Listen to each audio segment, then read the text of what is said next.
रहस्यमय दुनिया की रहस्यमय बातें खत्म नहीं होती हैं। ये बातें बनाई नहीं जाती, खुद ही हो जाती हैं। जितनी बड़ी दुनिया उतनी ज्यादा बातें, मगर हर किसी की बात सुनकर कुछ भी करना ये समझदारी नहीं है।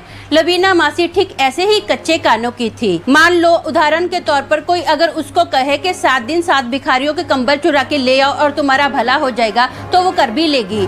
लवीना मासी की यही गंदी आदत उनको और उनके पूरे परिवार को इतनी बड़ी मुसीबत में ले आती है कि जिसका भुगतान उससे जुड़े हर एक किसी को भरते हुए नानी याद आ जाती है। हेलो दोस्तों, मेरा नाम अमन है। मैं आप सभी का मेरे यूट्यूब चैनल कहानी रंगमंच में स्वागत करती हूँ। उम्मीद करती हूँ कि आप सभी अच्छे और स्वस्थ होंगे। तो चलिए शुरू करते हैं आज का भयानक किस्सा। दोस्तों, आज का जो किस्सा है वो गुजरात का किस्सा है। मेरे घर के पास ही एक फैमिली रहती है। उस फैमिली में लवीना मौसी रहते हैं। जो लवीना मौसी हैं उनकी उम्र 70 साल की है। उनके हस्बैंड की डेथ हो चुकी है। लवीना मौसी की 3 बेटियां थी। उनकी जो बड़ी बेटी थी ना, उसकी डेथ हो जाती है बीमारी के कारण। उनकी जो दूसरी बेटी होती है उसका नाम संगीता है। संगीता की उम्र शादी के लायक हो गई है, लेकिन उसकी शादी नहीं हो रही है। किसी न किसी कारण उसकी शादी टूट जाती है। जो लवीना आंटी की तीसरी बेटी है उसका नाम मीना है। उसकी भी उम्र शादी की हो गई है, लेकिन लवीना आंटी का मानना है कि पहले संगीता की शादी हो, उसके बाद ही मैं मीना की शादी करूंगी। जो संगीता होती है ना, उसकी बहन के मरने के बाद ना उसकी तबीयत बहुत ज्यादा खराब रहने लग जाती है।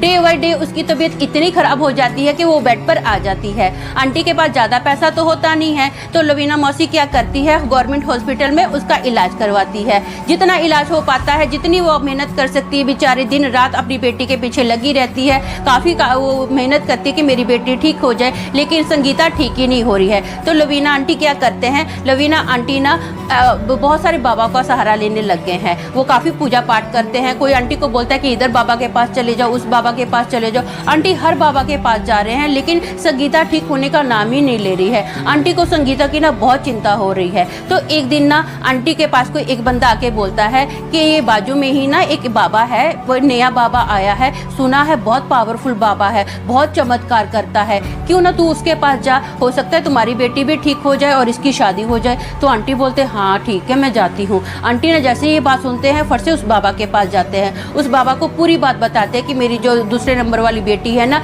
ऐसे बीमार है। पहली जो मेरी बेटी थी मर गई, उसके मरने के बाद अभी मेरी ये बेटी बहुत बीमार रहती है और इसकी शादी नहीं हो रही है। कब से मैं पूरी ट्राई कर रही हूँ कि इसकी शादी हो जाए, इसकी शादी ही नहीं हो रही है। तो वो बाबा ना लवीना मौसी को बोलता है अपनी बेटी की नजर उतारना सूखे नारियल से और कपूर भी लेना, और एक ना रात को 2 बजे वीरान जगह पर जाना और उस नारियल को वहां पर जला के आना। तुमको ना पीछे से बहुत सारी आवाजें आएंगी, लेकिन तुम मुड़ के मत देखना, इग्नोर करना उस आवाजों को। तो लवीना मौसी बोलती है ठीक है। तो लवीना मौसी अब ऐसे ही करती है, अपने घर पर जाती है, बेटी की नजर उतारती है और रात को ना 2 बजे के आसपास वो एक वीरान जगह पर जाती है। वीरान जगह पर जाती है, वो नारियल को पूरा जला डालती है। पूरा जलाने के बाद ना अभी लवीना मौसी वापस आ रही है। जैसे लवीना मौसी वापस आ रही है ना, तो आंटी को ना आवाजें आ रही हैं, ऐसे जैसे कोई ठप ठप ठप करके उनके आसपास चल रहा है। फिर उनको कुछ साया सा भी ऐसा लग रहा है कि जैसे कोई साया उनके पास से ज़ूप करके ऐसे गया, फिर ऐसा कभी इधर से गया है, कभी उनके पास से गया है, और आंटी बहुत डर जाते हैं। अब आंटी ना थोड़ा फास्ट चलने की कोशिश करते हैं। मैंने आपको बताया कि जो लवीना मौसी है वो 70 साल के हैं। अब मौसी इतना कैसे फास्ट चल सकते हैं 70 साल की उम्र में। फिर भी आंटी बेचारे जैसा भी होता है ना, धीरे धीरे करके अपनी ओर से वो पूरी कोशिश करते हैं कि मैं फास्ट चलूँ। अब फास्ट चलते चलते क्या होता है, लवीना मौसी का ना पैर पत्थर से टकराता है और आंटी बहुत बुरे से गिर जाते हैं। आंटी को बहुत सारी चोटें आती है। आंटी उठने की कोशिश करते हैं, तो आंटी जैसे उठने की कोशिश कर रहे हैं ना, तो आंटी के पास से कोई आवाज़ आती है और वो आवाज़ उनके कानों में आती है और वो करती है श, श, ऐसे आंटी को ना आवाज़ आती है। आंटी फट से ना टर्न करके पीछे देखते हैं। आंटी ने जैसे टर्न करके देखा, आंटी को कुछ नज़र नहीं आया। आंटी को बाबा की वो बात याद आ गई, फालतू जो उसने नुस्खा दिया था ना फालतू बाबा ने कि पीछे मुड़कर नहीं देखना है। आंटी पीछे मुड़ के देख लेते हैं और आंटी का दिल बहुत दहल जाता है। आंटी ने फटाफट उठते हैं, घसीटते घसाटते फटाफट रात को घर पर आते हैं। जैसे घर पर आते हैं ना, तो देखते हैं जो संगीता है, अब उसकी तबीयत मैंने आपको बताया था कि बहुत ज़्यादा सीरियस है, वो बेड पर उठ ही नहीं पा रही है। संगीता एकदम से ठीक हुई है और खाना बना रही है। वो हंसते हंसते अपनी मम्मी को बोलती है, मम्मी आप खाना खाओगे? तो आंटी उसको देखकर बड़े खुश हो जाते हैं। आंटी बोलते हैं हाँ वो बाबा का जो फार्मूला था ना वो काम आ गया, अच्छा है मेरी बेटी ठीक होगी। तो आंटी बोलते हैं नहीं बेटा मेरे को खाना नहीं खाना है, ऐसा कर तू खा। आंटी बहुत खुश होते हैं और आंटी ना अपनी बेटी के सर पर हाथ घुमाते हैं। आंटी बोलते हैं मैं ना बहुत थक गई हूँ, मैं सोना चाहती हूँ। तो संगीता बोलती है ठीक है मम्मी आप सो जाओ।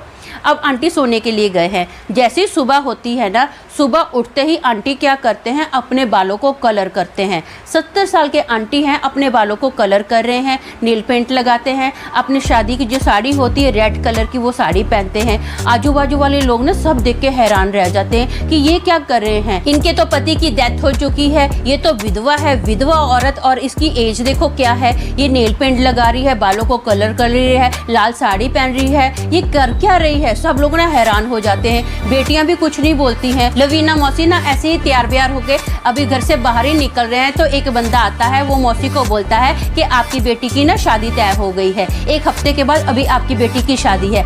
तो मौसी बहुत खुश हो जाते हैं, बोलते वाह मेरी बेटी की शादी तय होगी, हाँ हाँ वो बाबा तो बहुत अच्छा है, उसका मेरे को काम आया है। तो अब मौसी क्या करते हैं, अपने पड़ोसियों के पास जाते हैं और थोड़ा गुस्से में है, पता नहीं किस बात का आंटी को गुस्सा आया हुआ था। मौसी बोलते हैं अपने पड़ोसियों को, बोलते हैं मुझे ना चारपाई चाहिए, मुझे चारपाई आपकी दो और मुझे बाहर सोना है। अब दोपहर का टाइम होता है, दोपहर को यहाँ पर इतनी गर्मी होती है ना कि लोग अपने दरवाजे घर के बंद करके रखते हैं क्योंकि धूप बहुत आती है, सीधी गर्म हवा अंदर आती है। तो उनके जो पड़ोसी होते हैं ना, जिनके यहाँ पर वो चारपाई मांगने जाते हैं, वो सरप्राइज हो जाते हैं कि ये दोपहर के टाइम पर बाहर सोएगी। रात के टाइम पर तो यहाँ पर अक्सर ना चारपाई पे बाहर ही लोग सोते हैं, ये दोपहर के टाइम पर इतनी धूप में सो रही है बाहर। तो वो भी कुछ नहीं बोलते हैं, उसका गुस्सा देखकर चारपाई देते हैं और बोलते हैं भाई जा तू अपना चारपाई लेकर।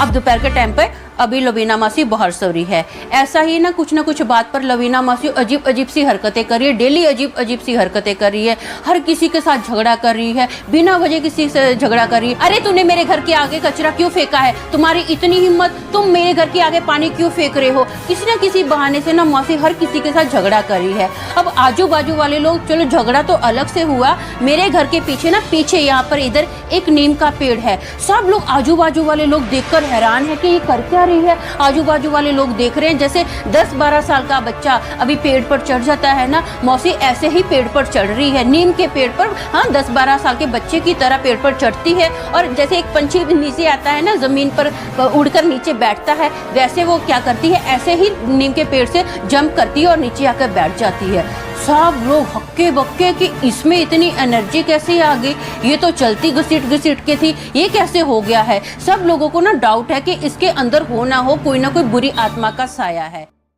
सब लोगों को ना डाउट है कि इसके अंदर हो ना हो कोई ना कोई बुरी आत्मा का साया है। लेकिन सब लोग यही चाहते हैं कि इसकी बेटी की शादी हो जाए। बहुत मुश्किल से इसकी बेटी की शादी तय हुई है तो इसकी बेटी की शादी हो जाए, इसलिए वो सब लोग आजू बाजू वाले डिसाइड करते हैं कि हम कुछ नहीं बोलेंगे, चुप रहेंगे, बाद में इस बात के बारे में सोचेंगे कि इसके अंदर है क्या जो ये ऐसी हरकतें कर रही है। तो ऐसा होता है। अब क्या होता है, शादी के एक दिन पहले ना लवीना मौसी आती है, सब लोग चूल्हे के आजू बाजू काम कर रहे होते हैं। तो लवीना मौसी क्या करती है, हाथ में अंगारे लेती है और अपनी छोटी बेटी जिसका नाम मीना होता है ना, उसके पैरों में डालती है। लड़की फट से पीछे हो जाती है, वो बोलती है मम्मी ये क्या कर रहे हो, हाँ आप मुझे जलाना चाहते हो। तो लवीना मौसी क्या करती है, हाथ में कोयला लेती है और बीड़ी निकालती है, बीड़ी को कोयले से जलाती है और चुपचाप अपनी चारपाई पर जाकर लेट जाती है। अब सब लोग बोलते हैं अरे बाप रे, इसके हाथ में बीड़ी, हमने तो कभी इसको नशा करते हुए देखा ही नहीं है, बीड़ी कहाँ से ले आई। सब लोग बड़े परेशान हैं इसकी हरकतों से। अब शादी का दिन आता है, सब एक एक रस्म जो लवीना मौसी है अपने हाथों से करती है, बहुत खुश होती है कि मेरी बेटी की शादी हो गई है। हर कोई जितने भी रीति रिवाज रहते हैं ना, लवीना मौसी पूरे रीति रिवाज करती है और अपनी बेटी को फाइनली विदा कर देती है।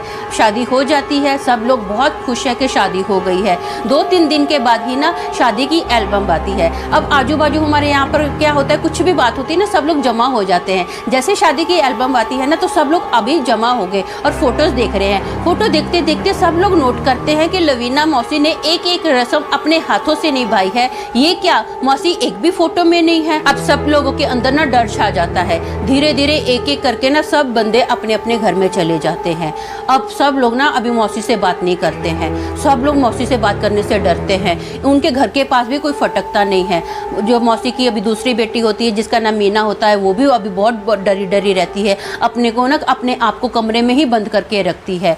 अब क्या होता है, जैसे जैसे समय जाता है ना, तो मौसी थोड़ा धीरे धीरे नॉर्मल होते जाते हैं। वो बालों को कलर नहीं करते, नेल पेंट नहीं लगाते हैं, कुछ जो डार्क कलर की पहले साड़ी पहनते थे वो साड़ी भी नहीं पहनते हैं। वो विधवा वाले लिबास में अभी रहने लग जाते हैं और वैसे नॉर्मल खाना बनाते हैं, किसी से कोई झगड़ा नहीं करते हैं, कोई उनके घर के आगे कचरा भी फेंक दे कोई नहीं कुछ बोलते हैं। जैसे पहले शांत थे ना, वैसे ही शांत रहते हैं। तो धीरे धीरे अब सब लोग उनसे बातें करना स्टार्ट कर देते हैं। उनको लगता है कि आंटी ठीक हो गए हैं।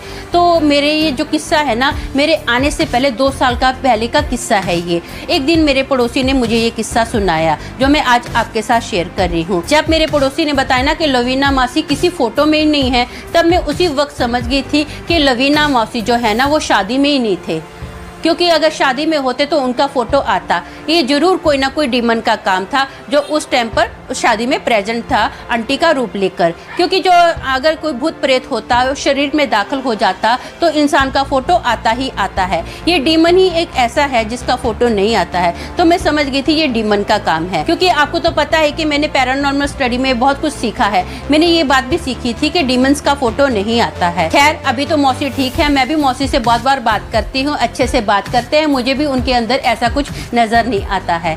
तो आपने मेरी जिंदगी के बारे में तो थोड़ा जान ही लिया है। अब मॉरल ऑफ द स्टोरी पर कविता भी सुनिए। ये कहानी रंगमंच का स्टाइल है, थोड़ी जिंदगी थोड़ी कविता। अनमोल बुद्धि निर्णय लेने से पहले जांचती है, जहाँ तकलीफ झेलकर अनुभव पाती है। उपयोग की तुलना केवल चुनाव से है, इसके आगे का रास्ता उचित और अनुचित प्रभाव से है।